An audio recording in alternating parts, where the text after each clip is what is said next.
Bom dia, alunos do CAUNI. Esta é mais uma das nossas aulas. Nós estamos começando outra sequência didática hoje, que é Pensamento Social e Político do século XIX. Dentro dessa sequência didática, que é igual a que vocês vão ver na BNCC, nós também incluímos as revoluções de 1820, 1830, 1848 e a unificação da Itália e da Alemanha. Então, nós faremos uma aula introdutória falando desse pensamento social e político.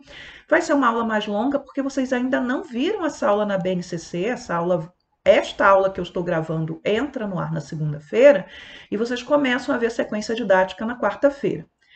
E na BNCC, quem irá dar as aulas, né, de revoluções e unificações serei eu. Então, esta primeira e talvez a segunda aula vão ser aulas mais teóricas, e aí na terceira aula, que eu vou abordar com vocês, nós vamos ver como é que as questões aparecem nos vestibulares, nos exames.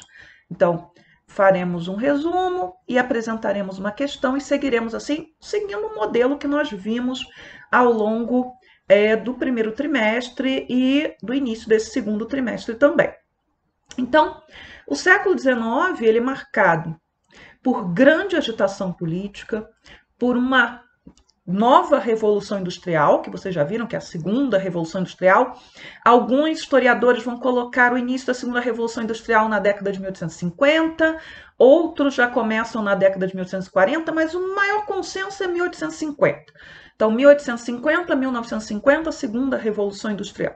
Então, o capitalismo, que já estava presente na Europa, capitalismo com indústria, na Europa, na América do Norte, ele vai se expandir para o mundo mediante outros processos ligados ao neocolonialismo, ao imperialismo, que também vai ser assunto futuro. Mas, por enquanto, nós ainda estamos na Europa, naquela Europa pós-Napoleão. Então, Napoleão perdeu em 1815, definitivamente, foi mandado para Santa Helena, e o que aconteceu depois? Congresso de Viena. O Congresso de Viena e a posterior formação da Santa Aliança desejavam o quê? Restaurar o antigo regime, tanto as fronteiras quanto os tronos. Só que não é possível fazer o relógio da história girar para trás, né?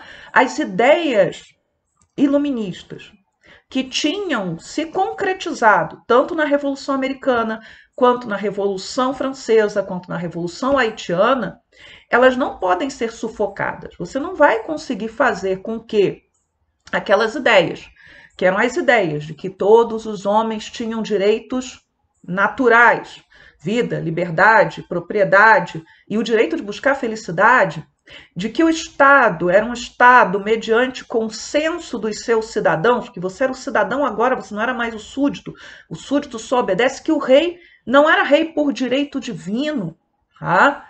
E que, claro, outra bandeira ligada a esse liberalismo, que é tanto político quanto econômico, de que a economia ela não deveria funcionar simplesmente para o enriquecimento do Estado ou do rei, né? Que você deveria ter liberdade para fazer investimentos, para comerciar, que você não deveria ter um Estado obstruindo a economia, interferindo na economia. Eram ideias muito fortes. A Revolução de 1820, ela vai vir logo, né, na cadeia da restauração. Por quê? Porque você vai tentar suspender aqueles ganhos do período revolucionário. Muita gente não queria Napoleão. Napoleão era visto como um autocrata. Os espanhóis não queriam Napoleão, mas eles queriam a Constituição de Cádiz. Aí você não lembra mais o que é a Constituição de Cádiz. É aquela Constituição liberal de 1812 que vai influenciar, né, vários movimentos em 1820. Quando, por exemplo, para pensar Brasil, Dom João VI é obrigado a voltar para Portugal por causa da Revolução Liberal do Porto de 1820, queriam que ele jurasse uma Constituição. Era uma Constituição portuguesa? Não, a Constituição de Cádiz. Tá? É a Constituição que vai ser suspensa na Espanha. É a Constituição que, quando você tem levantes dentro da Península Itálica, porque você não tem Itália ainda, os revolucionários eles queriam que a Constituição de Cádiz fosse aplicada também no sul da Itália. Então, é a Constituição mais moderna da época, aquela que tinha sido feita na Espanha e que tinha sido suspensa. Mas muito bem. A restauração desse absolutismo, ela vai enfrentar essa primeira vaga, né, essa primeira, o que é vaga? Vaga é onda. Essa primeira onda de revoluções em 1820, que não vão, a maioria delas vão fracassar. O único lugar onde a revolução em 1820 vai dar certo, com restrições, é na Grécia. Mas na Grécia não é só uma revolução liberal. Na Grécia se trata de uma tentativa de independência. Então, os gregos estavam sob o domínio do Império Turco Otomano e queriam sua independência. E vão receber apoio, inclusive da Inglaterra. É o único momento que a Inglaterra interfere diretamente em um desses movimentos para apoiar o movimento. Os ingleses, eles não vão colocar tropas, eles vão usar a sua marinha para apoiar os gregos.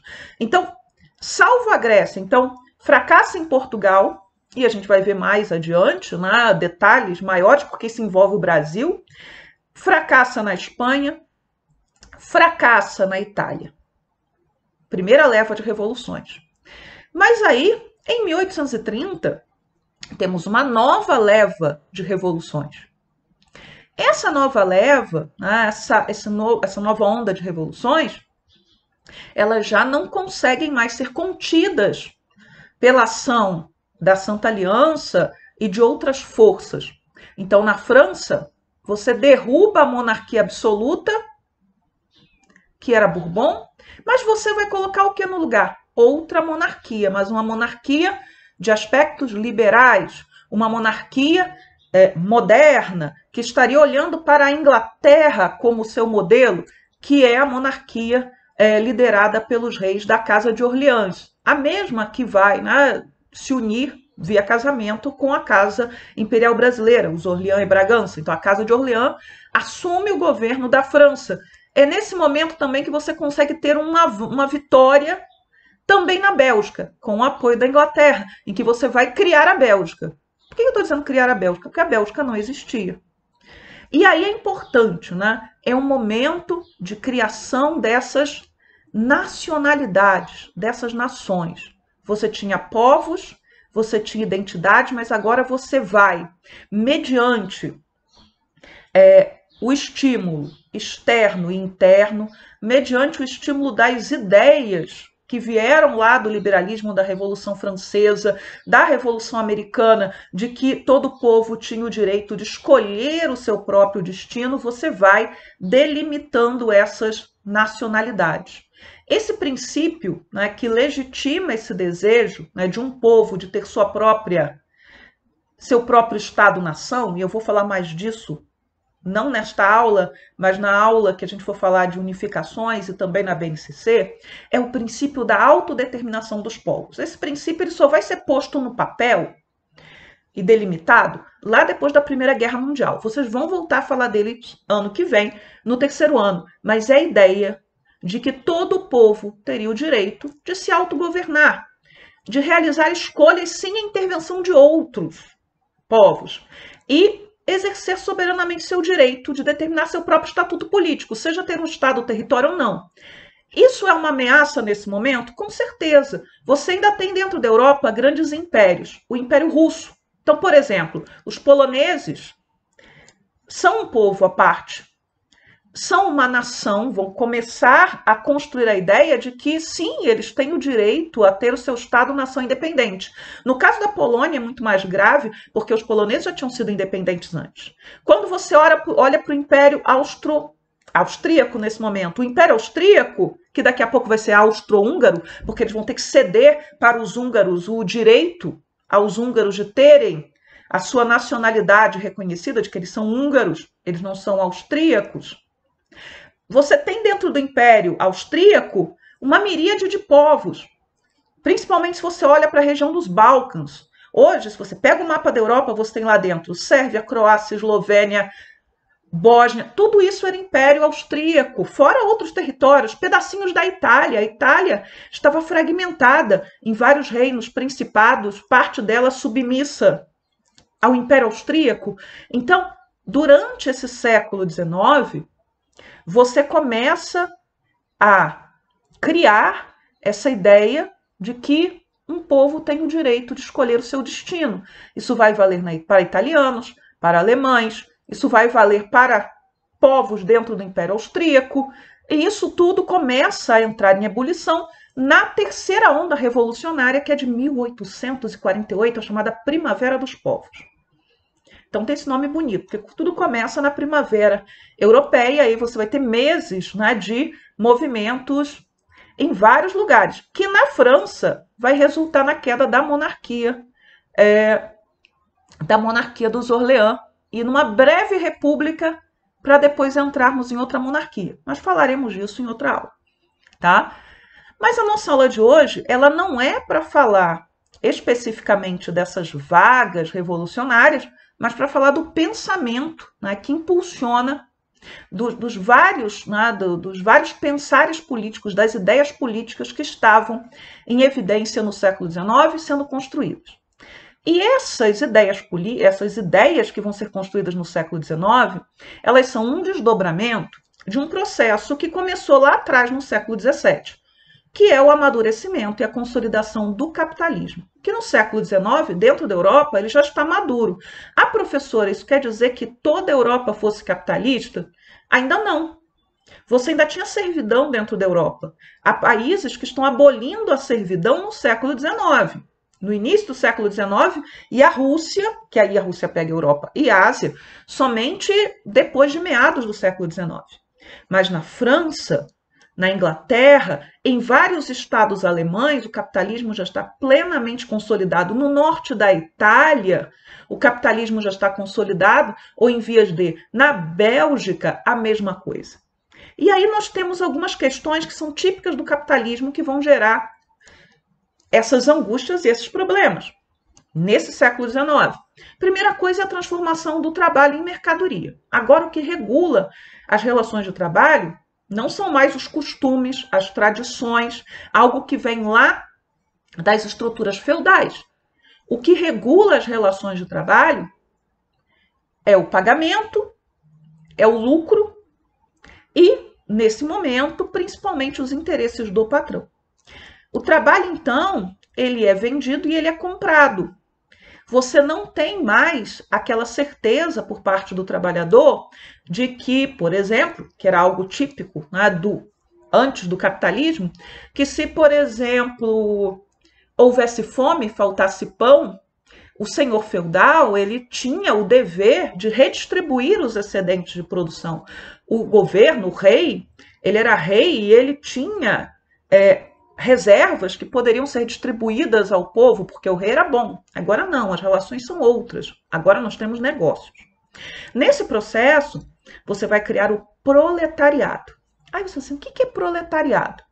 A palavra proletário, ela tem origem em Roma. Então, em Roma, principalmente na República Romana, depois isso vai ser modificado por reformas, você tinha as supraclasses, as classes e as infraclasses. Então, os cidadãos eles eram divididos em várias categorias a partir da sua renda, da sua propriedade. Então, por exemplo, uma supraclasse, classe superior, era dos cavaleiros. Quem é que podia ir para a guerra, já que você se bancava, antes de você ter o soldo, você se bancava no campo de batalha. Quem é que poderia ter cavalo? Para você ter cavalo, para você ser parte da cavalaria, você tinha que ter como sustentar a si mesmo, o seu cavalo e provavelmente ao escravo ou criado que ia cuidar do seu cavalo. Estava lá em cima. Aí você tinha as classes e tudo isso era dividido, que tipo de armamento o sujeito ia portar, de acordo com a sua renda. E lá no baixo você tinha o proletário. O que é o proletário? É a última das classes, é a infraclasse. Enrolei a língua. A infraclasse por excelência. Porque o proletário ele era tão pobre, tão pobre, tão pobre, porque de seu ele só tinha a sua prole, os seus filhos. No direito romano, os filhos eram propriedade do pai. Então, no direito mais antigo, o pai poderia inclusive vender os seus filhos. Aí no século XIX, primeiro os pensadores liberais e depois Karl Marx, eles vão se apropriar desse termo romano e vão passar a utilizá-lo para quê? Para o trabalhador que de seu só tinha a sua força de trabalho. Ele não tem mais nem as ferramentas, ele é dono, como eram os antigos artesãos. Agora, ele depende desse patrão, do salário que é pago por esse patrão, e ele só pode vender o seu trabalho. E como você tinha muita gente em situação de necessidade, esse trabalho normalmente era comprado por um preço muito baixo. Por conta dessa situação, baixíssimos salários, longas jornadas de trabalho, a ausência de leis de proteção ao trabalhador, você vai ter ao longo do século XIX o acirramento das relações entre o capital, representado pela burguesia, que é esse novo grupo social, que agora a gente pode chamar de classe social, que ascendeu com a Revolução Francesa, e o trabalho, no caso representado pelos proletários, tá? Que exatamente são aquele grupo que está mais baixo, são os operários, são os trabalhadores que dependem deste salário para viver. Bem, essas mudanças na sociedade, esse acirramento dessas tensões entre trabalhadores e patrões, o crescimento das cidades, e a gente já falou sobre isso, né? Com cidades que não estavam preparadas para ter tanta gente morando ali.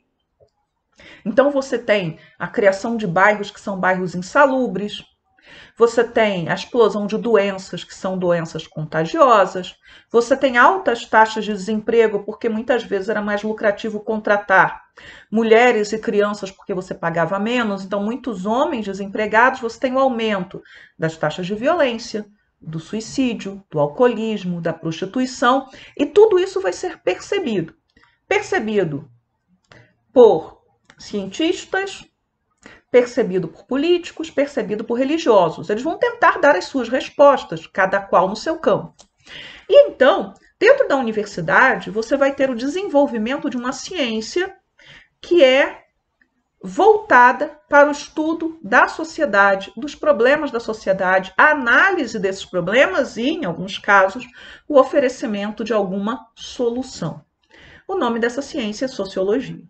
Então, a sociologia, ela nasce no século XIX, ela é filha da Revolução Industrial e das transformações que a sociedade europeia está passando nesse momento. A palavra sociologia, ela vai ser usada pela primeira vez por um francês chamado Auguste Comte. E o Comte, ele é muito importante para o Brasil, por isso a gente vai parar para falar dele daqui a pouco. E depois ela vai realmente amadurecer como ciência dentro da universidade com Émile Durkheim, que vocês já estudaram em sociologia, começando com seu clássico estudo sobre o suicídio. Então, assim, nada mais individual, nada menos coletivo do que o suicídio. E o Durkheim, ele vai mostrar no seu estudo que não, né? Que o suicídio ele tem padrões que variam de sociedade para sociedade, que estão condicionados por questões de classe, de sexo, de filiação religiosa, e ele faz um estudo monumental, que eu gosto muito do Durkheim, apontando todas essas questões. Quem é o Comte? Comte, ele é francês, e ele vai usar a palavra sociologia pela primeira vez em 1830. Para ele, a sociologia seria a ciência superior, a ciência que estudaria a sociedade humana. O Comte, ele também tinha crenças a respeito do progresso moral e científico da sociedade, que só poderia ser garantido pela ordem social e pelo desenvolvimento científico. Então, ele é um filho do iluminismo. E é até bom marcar o seguinte: o século XIX é o século da ciência. Então, neste momento, você tem, por um lado, aqueles que querem estudar cientificamente a sociedade, explicar muitas vezes a sociedade, suas interações, tal e qual fossem um organismo vivo, como você vai ter, por exemplo, na biologia, o Darwin, com a origem das espécies, tirando, de uma certa maneira, o elemento religioso do processo de desenvolvimento das espécies humanas, da biologia, e colocando explicações que seriam explicações racionais. O próprio darwinismo, que é biológico, influencia uma ideia que vai para o estudo da sociedade, que é o darwinismo social. Mas vocês vão falar sobre isso mais na frente, no próximo tópico, quando a gente vai falar de imperialismo e neocolonialismo. Da mesma maneira, quando a gente pensa no aspecto religioso, o século XIX é um momento em que você tem muitos rejeitando a religião, mas você tem o surgimento dentro, né, do caldeirão, né, da religião cristã, de vertentes religiosas que vão tentar, por exemplo, abraçar princípios científicos para justificar ideias religiosas. Então, você tem o racionalismo cristão, você vai ter o espiritismo também desenvolvendo. Tudo isso é fruto do século XIX e do cientificismo do século XIX. Né? A ideia de que a ciência ela pode explicar a sociedade, a ciência ela pode explicar a biologia e, para alguns, aqueles que querem, a ciência pode explicar até a fé. No caso, por exemplo, do Comte, ele vai recorrer ao método científico e à razão. Ele também vai receber influências de pensadores, né, o seu pensamento positivista, de pensadores de fora, como Stuart Mill, que vocês devem estudar em filosofia esse ano, porque foi estudado o ano passado, né, que vai discutir as questões éticas e morais. Uma sociedade, ela também tem que ser pautada por princípios que são éticos e que são morais e que não estariam ligados à razão em si mesmo, ou ao aspecto científico puro, mas que também seriam justificadas a partir do momento que ajudariam a garantir a ordem dentro dessa sociedade. Somente com ordem você poderia ter progresso. Talvez vocês já estejam fazendo a ponte com o lema que está na nossa bandeira. Por quê? Porque o positivismo, dentro das ciências, ele vai influenciar muitíssimo os intelectuais brasileiros e, principalmente, os militares que passaram pelas escolas superiores, especialmente do Exército, a partir da década de 1870.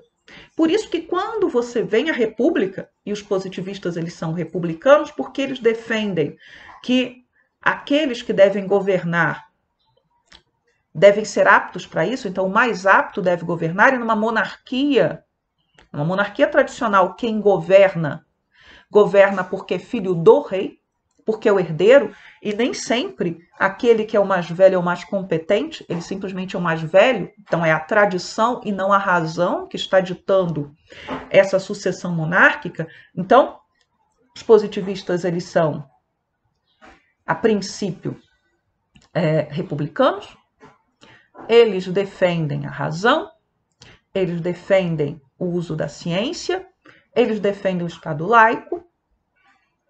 A religião, se existir, ela não deve se imiscuir em questões políticas, em questões científicas. Eles defendem a industrialização, então que o progresso técnico ele necessariamente levaria ao progresso da sociedade, mas eles não são necessariamente democráticos, até partindo daquele princípio de que deve governar o mais apto. E essa ideia de que deve governar o mais apto, o mais competente, o mais racional, não foi inventada pelos positivistas, ela vem lá de trás dos filósofos gregos, pelo menos de Platão e Aristóteles, do rei filósofo, que vocês já devem ter estudado em filosofia também. Mas vamos lá. Quando é feita a proclamação da República no Brasil, ela é feita principalmente por sujeitos que estavam influenciados pelas ideias positivistas, que vão pegar o lema positivista, que era o amor por princípio, a ordem por base, o progresso por fim, e vão resumir em ordem e progresso, que está na nossa bandeira. Tá? As ideias positivistas elas são muito influentes no Brasil e em outros países, são influentes até hoje, e dentro da história, da ciência histórica, elas vão firmar uma ideia, que hoje é muito questionada pelos historiadores, de que há uma noção de progresso na história, ou seja, de uma caminhada do pior para o melhor.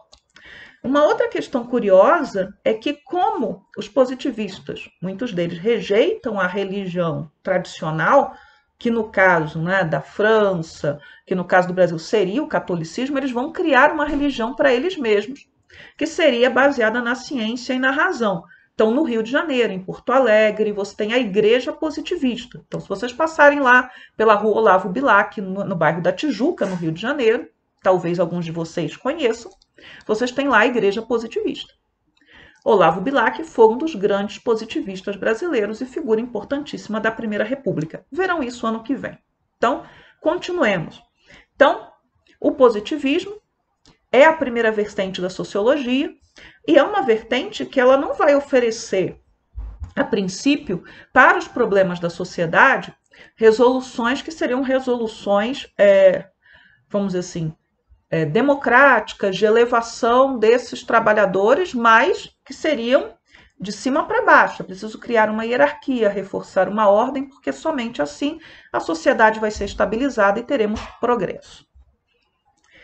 Bem, mas a Inglaterra era o centro, né, dessa sociedade industrial acabada. Então, dentro da Inglaterra, você tem gente que vai pensar a sociedade dentro da política, dentro da economia, dentro da universidade, os religiosos, mas você também vai ter principalmente um romancista, que é o Charles Dickens, que vai criar histórias, que são histórias extremamente pungentes, extremamente emotivas, mostrando as misérias, principalmente das crianças, dentro desse processo de revolução industrial e de trabalho, um trabalho que as impedia de estudar, que as deixava em situação de fome, de miséria e até de morte.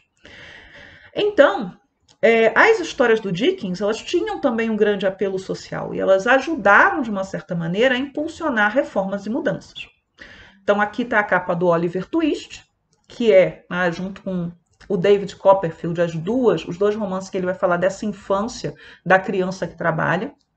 Tem filme, tem série de TV, então vocês podem encontrar o Oliver Twist em várias formas, em vários formatos, e Charles Dickens em várias das suas novelas, e romances, etc. Tá?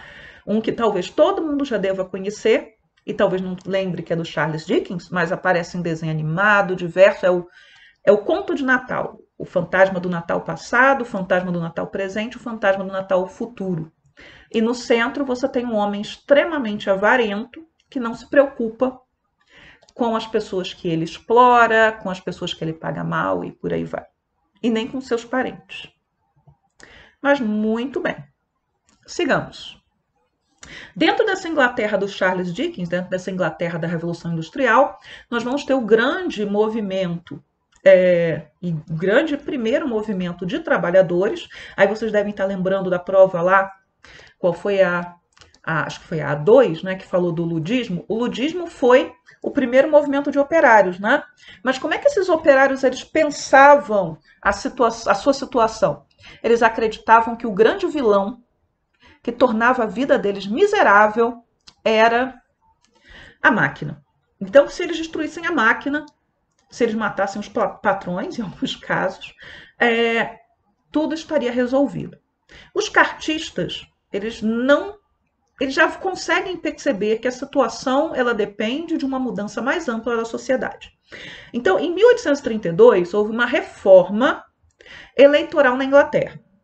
Antes dessa reforma de 1832, para que você pudesse votar, você tinha que atender uma série de critérios. Você não podia ser católico, por exemplo. Você deveria ter propriedade, que normalmente era propriedade rural, e você tinha que ter uma renda estipulada sobre essa propriedade, não poderia ser qualquer propriedade.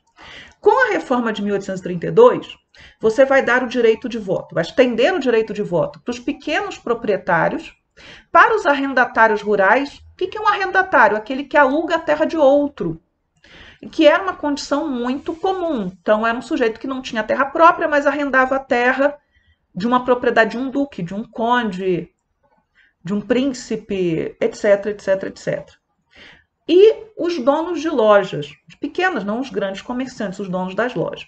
E é a primeira vez que você vai determinar na lei que o voto na Inglaterra ele é masculino. Antes não havia nenhuma proibição legal de que as mulheres votassem para eleger o parlamento, embora na maioria dos casos absolutos as mulheres não votassem mesmo, mas houve casos que sim. Muito bem. Essa reforma ela vai deixar de fora quem? Os operários. Porque os operários têm propriedade? A única coisa que eles têm é sua força de trabalho. Então, o movimento cartista ele surge aí. Ele vai surgir com 3 propostas. Sufrágio universal masculino. A gente já falou que isso é extremamente revolucionário. Isso é uma proposta que vai estar lá na Revolução Francesa com os jacobinos, mas nem na Revolução Francesa era um consenso. Eles vão pedir que os membros do parlamento sejam eleitos anualmente, as eleições eram mais espaçadas, eles querem o voto secreto, parece não, uma bobagem, mas o voto normalmente era aberto, todo mundo sabia em quem você tinha votado, você tinha que assinar numa ata, ou tinha que falar, né, em alguns casos, em quem você estava votando. Pagamento de salário para os deputados. Aí alguém pode estar pensando assim, poxa, mas é muito bom, porque é uma discussão que aparece volta e meia hoje, é muito bom que não se pague salário para o deputado, para o vereador, para o prefeito, etc., e está trabalhando para o povo. Gente, se você é um deputado e você não tem salário, isso quer dizer que você tem que se sustentar. Se você tem que se sustentar naquele tempo todo que você vai estar trabalhando para o povo, isso quer dizer que você tenha que ter uma renda ou propriedades que possam garantir que você não precise trabalhar. Se você não paga salário para os membros do legislativo e do executivo, você está excluindo aqueles que são mais pobres de poderem concorrer a cargos públicos. Então, é um modelo que é elitista. Essa ideia, né, do pagamento de um salário para aquele que vai ter essa função pública, né, de legislar ou o que quer que seja, é uma discussão que aconteceu lá na Atenas da democracia. Houve um momento do Péricles, em que você pagou os salários para os magistrados. E aí você abriu a possibilidade para a gente que não era tão rica poder exercer esses cargos públicos. Senão eram só os membros mesmo das elites que poderiam participar. E aí eu vou ir além. Houve um momento em que mesmo o soldado, na Grécia Antiga, Atenas, Esparta, Roma, ele não tinha salário. Afinal de contas, ele é um cidadão, é dever dele pegar em armas para defender a sua pátria. Mas os romanos, eles acreditaram, a partir de determinado momento, que o soldado, para que ele tivesse melhores condições de lutar, de se manter, de ter uma família, de se preparar, né, de se dedicar à sua carreira militar, ele precisaria de um soldo. Então, essa ideia, né, de que você não deve pagar por funções públicas, ela é uma ideia que agrada muito a determinados setores, mas que lá no final, se ela for implementada, ela exclui aqueles que são mais pobres ou menos ricos de participarem e de poderem concorrer a esses cargos políticos importantes, eletivos. E uma outra coisa, outras duas coisas que eles pediam, é que para ser eleitor não precisasse ter propriedade, e aí os operários poderiam ser eleitores, e a igualdade entre os distritos eleitorais, porque havia regiões da Inglaterra que tinham direito a mais deputados, e outras regiões que tinham direito a menos deputados, mesmo tendo uma população maior, porque eram estruturas que eram mantidas aí desde séculos e séculos lá atrás. Então, houve regiões, por exemplo, que a população cresceu muito com a Revolução Industrial, o norte da Inglaterra, e que continuavam tendo menos deputados do que outras regiões que, por serem agrárias, tinham muito menos eleitores, ok?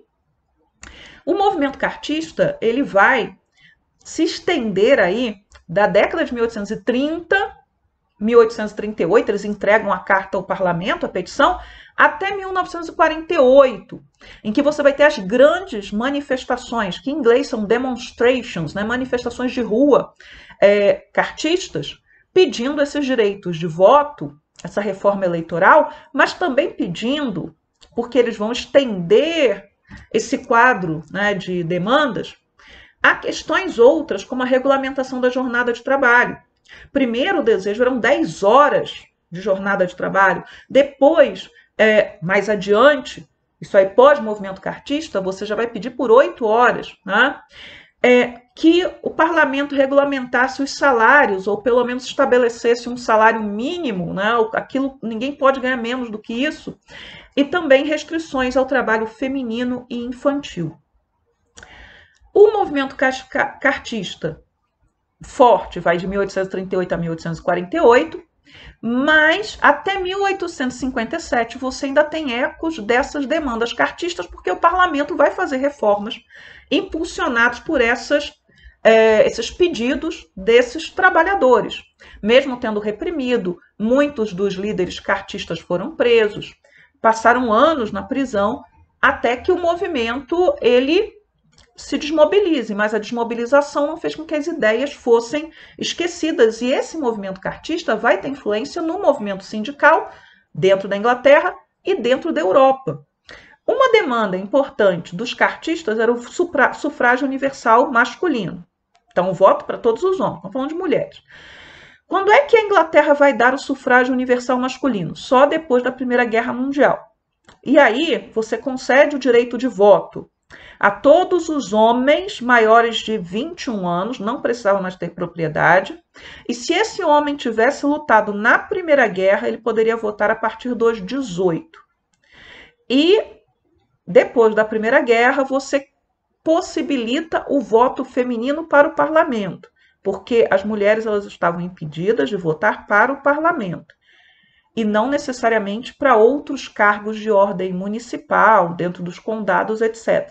Mas o sufrágio universal masculino só vai vir, ou seja, quase 6 décadas mais depois do fim do movimento cartista. A partir da década de 1840, veja, o movimento cartista estava ali, né, funcionando, o parlamento inglês ele começa a legislar para regular as relações de trabalho, principalmente de crianças e de mulheres. Esse mesmo slide está lá nos meus slides de Revolução Industrial, que eu passei para vocês, ok? Pessoal, eu vou parar a aula agora. Esses slides eles já vão estar disponíveis para vocês no site, lá no AVA, dentro do bloco da BNCC e dentro do bloco também do K1. Na aula que vem, eu vou falar de socialismo utópico e de socialismo científico, mais doutrina social da Igreja e outras questões que ainda estão ligadas a essa primeira parte do conteúdo. Mas vocês já terão os slides, então se vocês quiserem deixar dúvidas no fórum, perguntas, vocês podem deixar, ok? Então, obrigada pela atenção, até a próxima aula. Tchau, tchau.